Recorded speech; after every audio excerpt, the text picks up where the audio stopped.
Hey guys, Conformer here. At the time of writing this script, a fighting game centered around the characters from Animation vs. Animator had been announced, as well as episode 11 coming out sorta recently. These videos take a while to make, okay? Seeing these characters in a fighting game made me curious on how high these characters scale, and what better way to find out than to analyze the massively popular versus matchup of Henry Stickmin versus the Second Coming. These characters have a lot of connections, both being Stickmin from the early Newgrounds days. So let's say that similar to some animation versus videos in the past, Alan buys the Henry Stickmin collection, and Henry himself comes out of the game and encounters THSC. Which of these iconic Newgrounds stick figures would win in this one-on-one fight? If you enjoy the video, make sure to like, subscribe, as these take a lot of time to make, and I do more power scaling videos on this channel. Make sure to comment down below who you think is going to win and why, and feel free to drop suggestions for more matchups down below in my Discord. Of course, a quick spoiler warning for both of these franchises. With that out of the way, let's start with probably the more well-known character, Henry Stickmin.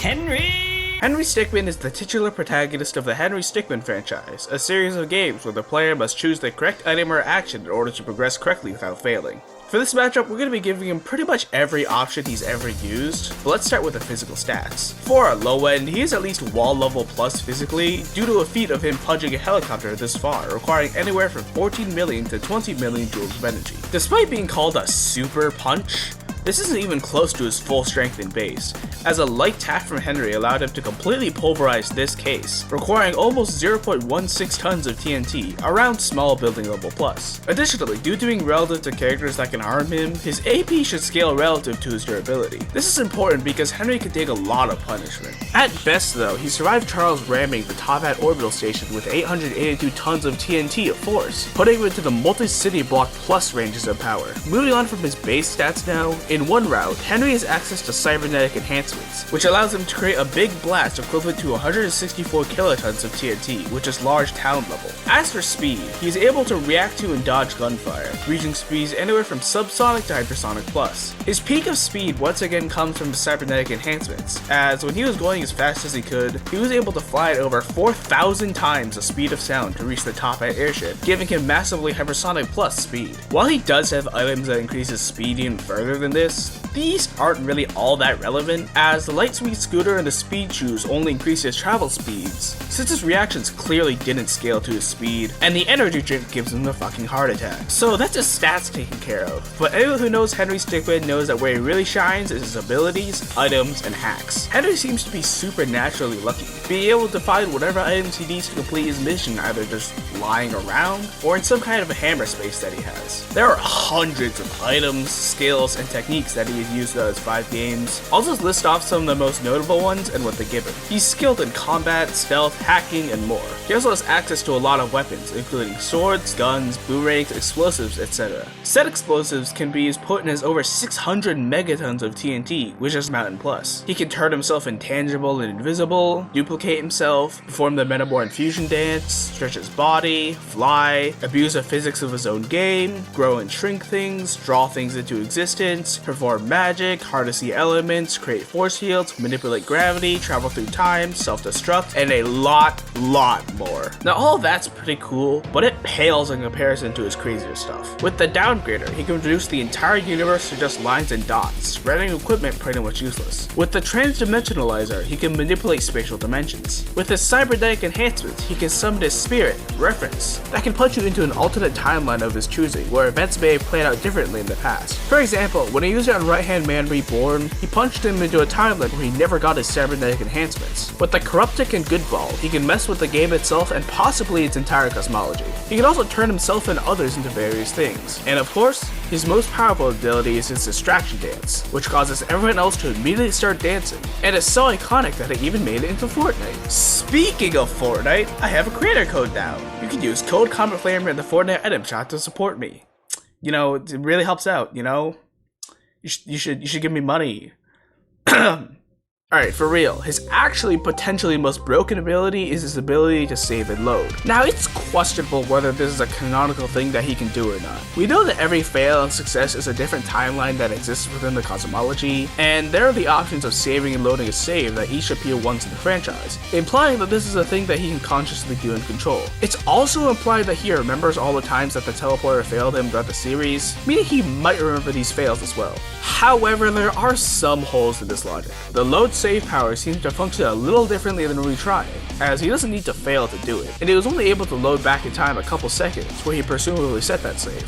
And the save option didn't really do anything to help him. If he himself could canonically retry like the player can in the game, why wouldn't he just travel back enough to be able to make a different decision that isn't the exact one he was just in? Similarly, the save state option doesn't really do anything for him, as he doesn't even go back to that save state when he gets killed immediately after saving, showing that he doesn't automatically reload the save when he dies. Also, there are some endings where Henry fails and just kinda lives with it. The most prevalent examples being the Valiant Hero ending, where Charles dies, and the Revenge ending, where Henry himself dies. If he could just consciously retry after death, why doesn't he just do it here? Due to all these factors, I think it's debatable at best to say that the retry system is an innate ability that Henry has, and not just a game mechanic. He still would definitely be able to load a save, but he would have to set a save state during the fight and consciously load it instead of just respawning when dying. Now, while Henry may seem like a monstrously powerful character from all this, he's not without his weaknesses. In fact, his largest weakness is also the cause of his greatest strengths: his luck.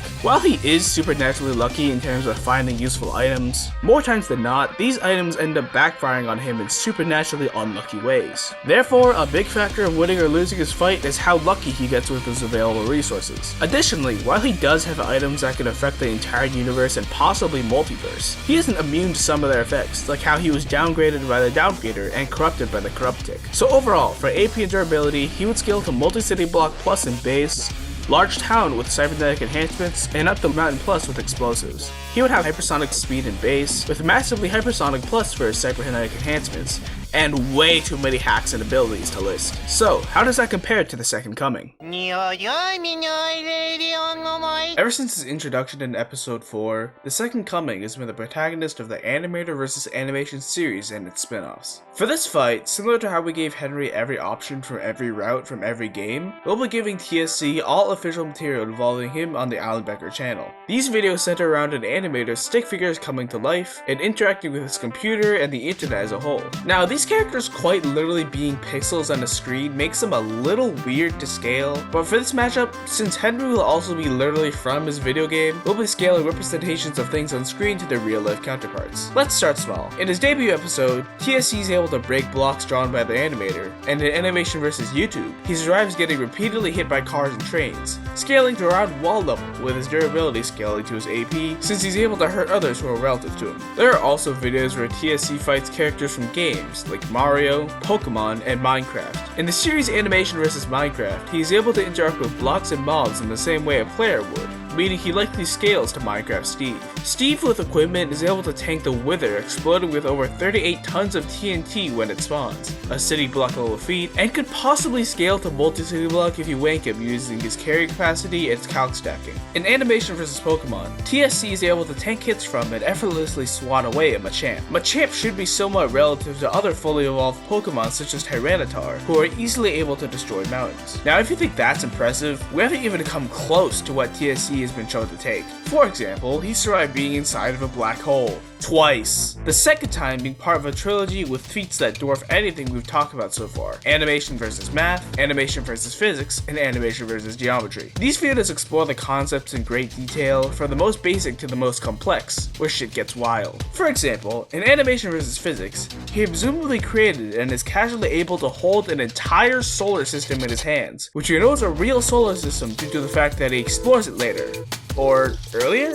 I don't know, time travel's weird. And we haven't even gotten to the crazy shit yet. Now this might sound insane, but the AVA verse has consistent feats and scaling in the universal ranges of power, even in the main series. Across 2 of the education videos, he has shown feats that suggest he is able to exert infinite strength on a 3D scale. In Animation vs. Math, he repeatedly gets into fights with Euler's number, who at its peak of power was able to compress an integral from 0 to infinity made up of infinitely vertically expanding lines into a weapon, and THSC was able to tank blows from it, as well as be able to create a weapon that can break this improper integral in one shot. In Animation vs. Physics, physics. He was able to rotate the Tippler cylinder, a theoretical time machine made out of a cylinder with infinite height. Both of these are pretty blatantly objects with infinite mass, and THSC is able to affect and even destroy them, meaning that he should scale to high universal. Additionally, the Minecraft game icon could give him creative mode and commands, which could be argued to give him high universal AP, but honestly, creative mode scaling is so weird that it could be its own video. For some even higher ends, in animation versus geometry, he is able to fight up a fourth dimensional object, potentially scale him to universal plus. Looking at some feats of other characters now, the Chosen One and the Dark Lord together were able to destroy Alan's PC in AVA 3, which is debatably a universal feat, though it's not really clear how big Alan's PC is. Personally, I think this line of scaling is a little shaky, but THSC should scale to the Chosen One and the Dark Lord's feats in his awakened form, which we'll talk more about later. He was also able to tank a blast from a staff wielding the power of two Minecraft game icons, which was affecting and threatening to destroy several separate universes simultaneously, meaning that his durability and by extension his AP scales all the way to low multiversal. At his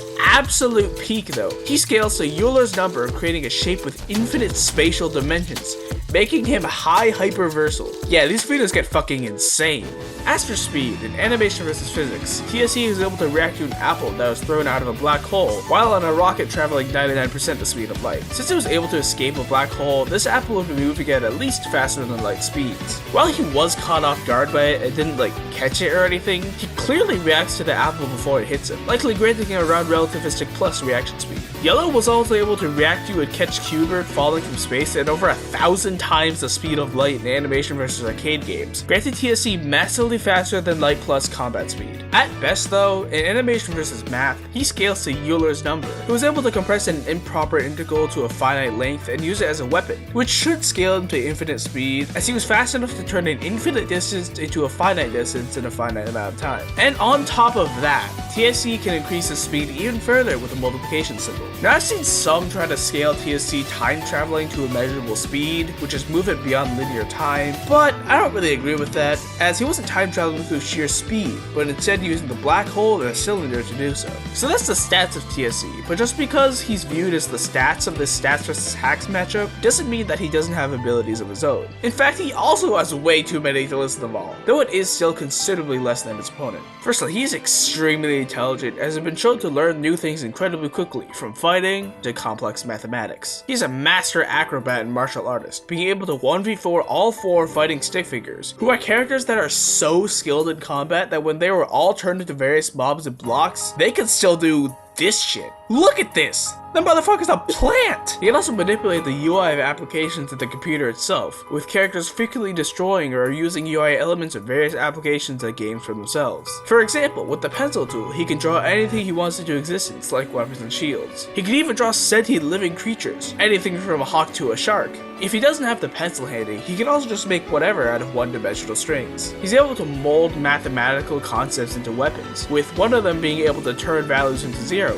effectively erasing them from existence. He's also shown resistance to existence erasure several times, and can also erase things with the recycle bin. With the YouTube full screen button, he can grow in size and strength. With his Pokemon team, he can manipulate fire, water, electricity, and wind, though this could be considered outside help. He has a lot more random abilities from various games, but it all pales in comparison to the stuff he gets from the massive animation versus Minecraft series. The Minecraft game icon gives him a lot of abilities, being able to manipulate blocks and items in a way that far exceeds what you can normally do with Minecraft, even with cheats. He can summon an infinite amount of any item, instantly destroy anything, fly, and warp reality on a potentially universal scale. And if the icon gets taken away from him, as long as he still exists on his desktop, he can still manipulate things like a survival player would, as well as being able to amp himself with potions potent enough to turn a normal pig into this, create shockwaves, summon lightning, shoot fireballs, teleport, and a lot more. He can even potentially respawn after death, though it's not clear whether this is a trait unique to the fighting stick figures. Speaking of, there are a lot of other things that we only see other characters do in Minecraft, but THSC could theoretically do these things too, so I'll put them up on screen.